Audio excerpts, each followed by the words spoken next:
Hotep Kamit, je vais parler avec vous aujourd'hui de comment développer vos dons spirituels, comment développer vos capacités spirituelles. Ici, ça va voir quoi? Nous avons la clairvoyance, nous avons la clairsentence, nous avons la télépathie, nous avons la téléaudition et plus de citer que cela. Alors, quand on parle de clair-sentence, c'est-à-dire ces capacités que certains initiés ont à pouvoir sentir spontanément le taux vibratoire des personnes ou des objets ou même des endroits. C'est-à-dire que quand vous arrivez quelque part, directement vous sentez la vibration.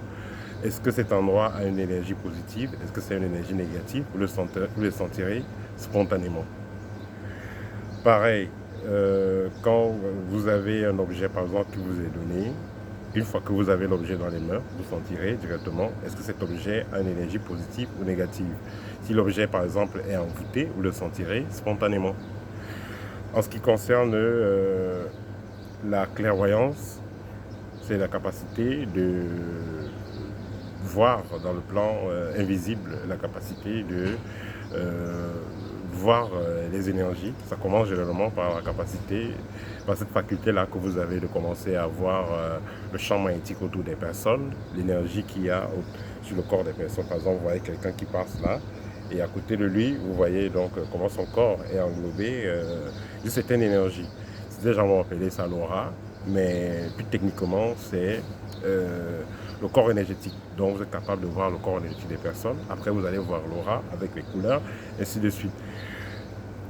Pareil avec les environnements et les objets. Il y a une certaine énergie qu'il y a autour des objets.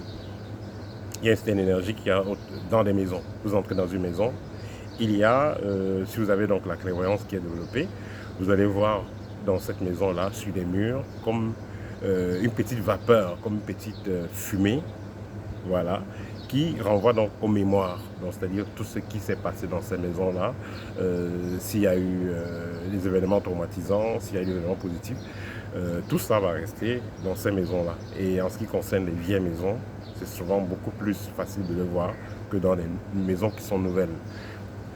Voilà. En ce qui concerne la téléaudition, quand cette capacité est développée, vous pouvez même entendre ce qui se passe très loin.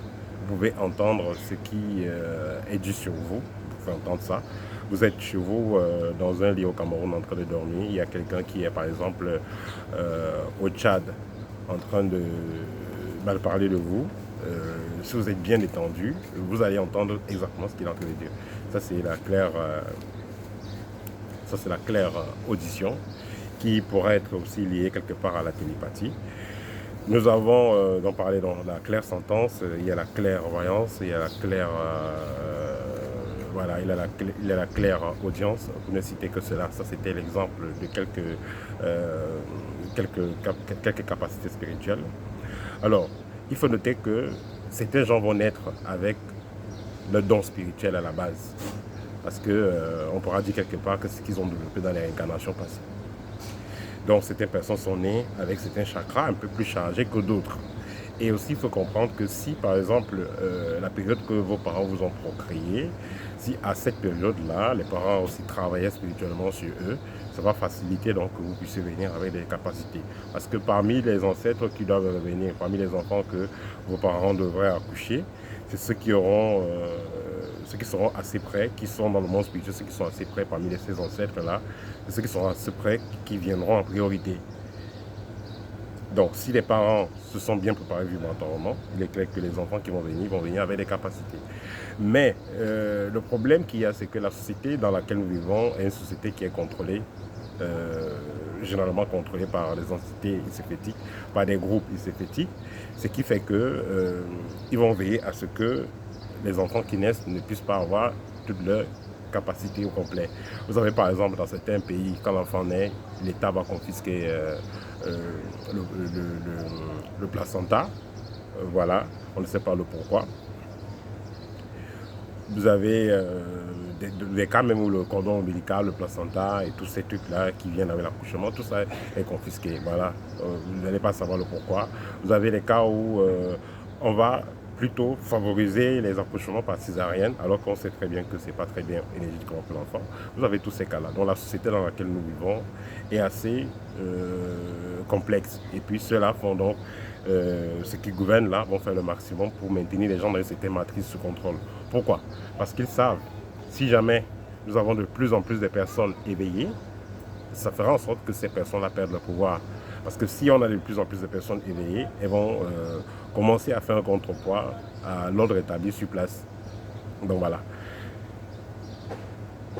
Donc, si il y a donc des personnes qui détiennent un certain pouvoir et qui veulent maîtriser ce pouvoir, il est donc logique que ces personnes-là fassent de leur mieux pour empêcher les personnes à s'éveiller. Donc, pour revenir donc au vif du sujet, ce qui va donc les pousser à contrôler déjà les personnes au niveau des accouchements. Ensuite, l'enfant est tout petit, on va l'amener à l'église pour le baptiser. Ou alors l'enfant a déjà commencé à développer certaines capacités et les parents vont amener l'enfant chez le prêtre, chez le nganga. Il faut fermer l'œil de l'enfant. Il parle trop, il voit trop de choses et tout ça. Et puis c'est comme ça que c'est bloqué.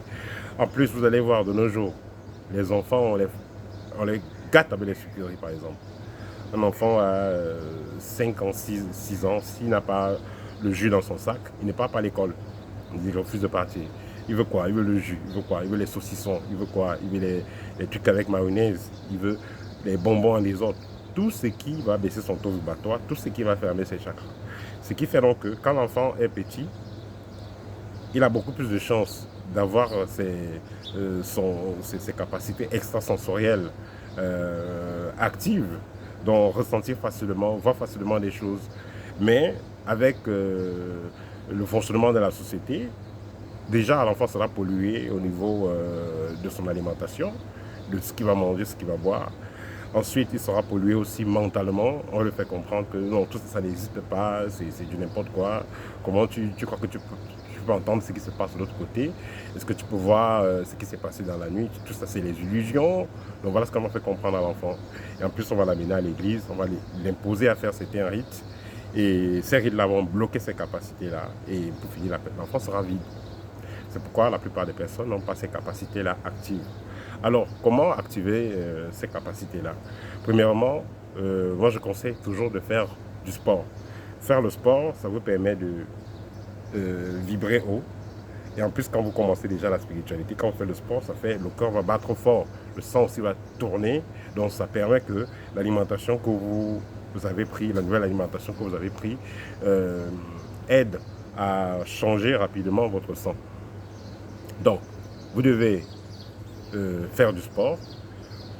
C'est pourquoi, c'est l'une des raisons pour lesquelles quand vous voyez donc que ce soit dans les couvents, que ce soit dans les monastères, aller par exemple en Asie, aller en Chine, aller en Inde, aller même dans certains couvents en Afrique, un peu partout, dans ces endroits où on fait la spiritualité à un niveau avancé, vous allez voir, ces personnes-là ont des salles de sport, ils pratiquent du sport.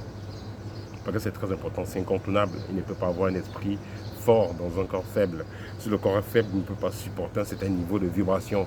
Celui qui est un sportif, il peut supporter certains problèmes émotionnels. Il peut supporter certaines présences. Parce que certains parlent de spiritualité, mais est-ce que vous avez déjà été en face d'un génie? Est-ce que vous avez déjà vu un esprit? Vous voyez un être là, il a 1,5 m, il a 1 mètre avec une tête de papaye, avec des gros yeux, une longue langue. Voilà, vous voyez ça en face de vous. Vous voyez un être là, il est comme le chien, il est comme un humain. Vous ne savez pas ce que c'est, mais ça existe. Donc, celui qui est habitué à faire le sport, il a déjà un esprit de challenge, il a déjà une certaine maîtrise de soi qu'il aura développée. Donc, s'il voit des choses assez effrayantes pour certaines personnes, lui, ça ne va pas l'effrayer, il va garder son calme. C'est pourquoi un vrai mystique doit faire du sport. Donc, vous faites les pratiques sportives, vous contrôlez votre diète. Évitez de vous surcharger de viande inutilement. Évitez les boîtes de conserve. C'est ça qui bloque vos chakras et qui vous empêche de faire vibrer ces chakras-là. Parce qu'une fois que ces chakras-là vont commencer à vibrer correctement, naturellement, vous allez développer vos capacités. C'est pourquoi ceux qui font partie de l'école, à peine 2 à 3 mois, ils commencent à ressentir des présences invisibles, ils commencent à voir des choses, ils commencent à vivre vraiment la spiritualité. Pourquoi? Parce que ces personnes vont encore être limitées, vont penser que la spiritualité, ça se limite à quoi? Des talismans, à faire des évocations. Non. Vous avez utilisé les talismans, vous faites des évocations, vous utilisez les savons magiques, vous utilisez tous ces trucs-là. Vous n'êtes pas capable de jauger, vous n'êtes pas capable vous-même de tâter, de vérifier. Est-ce que ça c'est vraiment une énergie positive ou pas? Ça ne vaut pas la peine. C'est pourquoi quand vous voulez vous engager dans la voie spirituelle, dans la véritable voie initiatique, il faudra commencer par développer vos capacités. C'est ça qui doit être la base. Parce que quand vous avez développé déjà vos capacités, vous avez bien aligné vos corps subtils, vous avez nettoyé vos chakras, automatiquement, vous serez capable de jauger de vous-même, d'expérimenter de vous-même les énergies.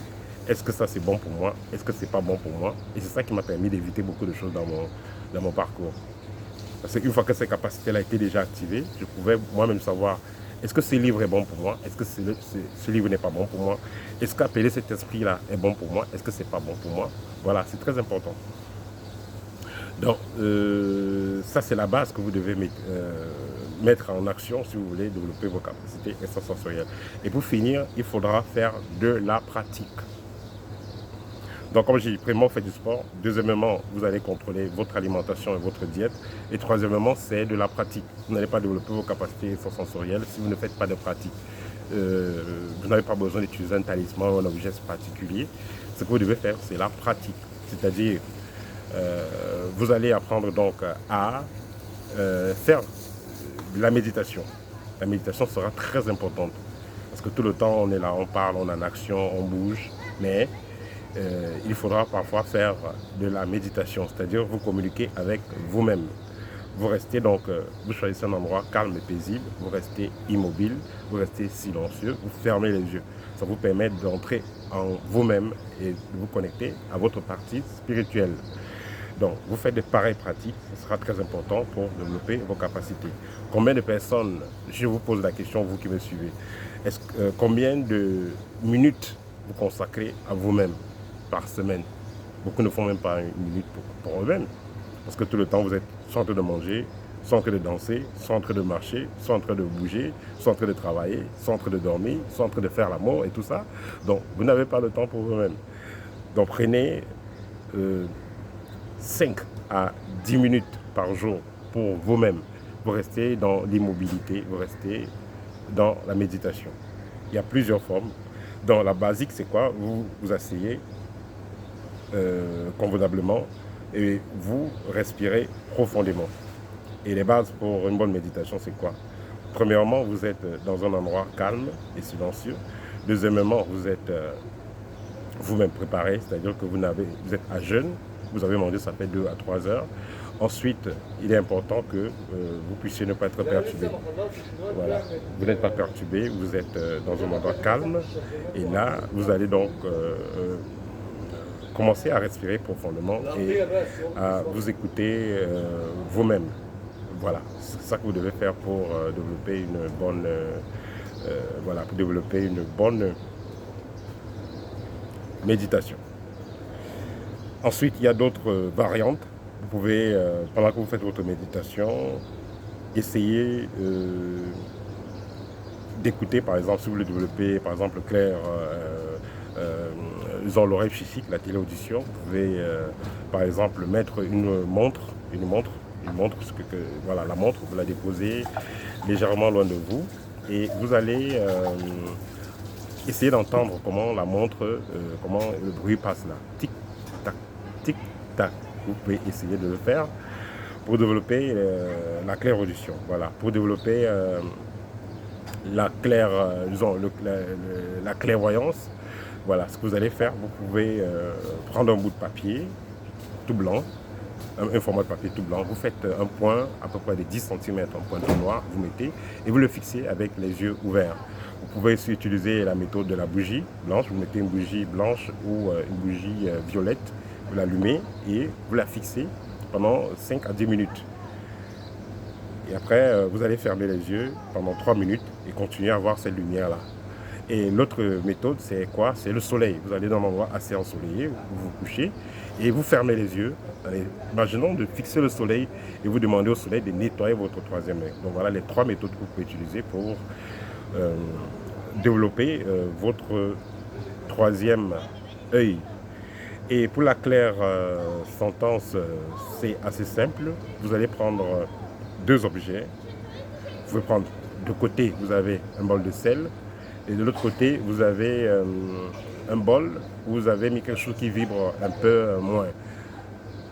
Un peu moins.